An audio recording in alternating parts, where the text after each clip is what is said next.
ভাই ইয়েস। ভাই আমার নাকের মাথার মধ্যে একটা মশা বয়ে রয়েছে। মশাটা কোথায়? নাকের মাথায়। আমি তো দেখতে পাচ্ছি না। তুই জুম কর জুম। দেখ আমার কোন দিকে মশা একটা ঘুরতেছে ভাই। শোকো শোকো এই মাছের কোথায়? দেখতে আমার ये আছে। क्या है?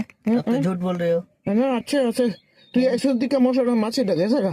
ओके। হুম डबल के। Double K. या। আচ্ছা উপরে ওঠো।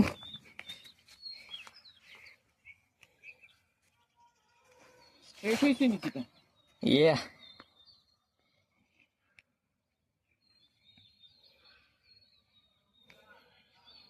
ঠিক করো। হুম। করো। करो।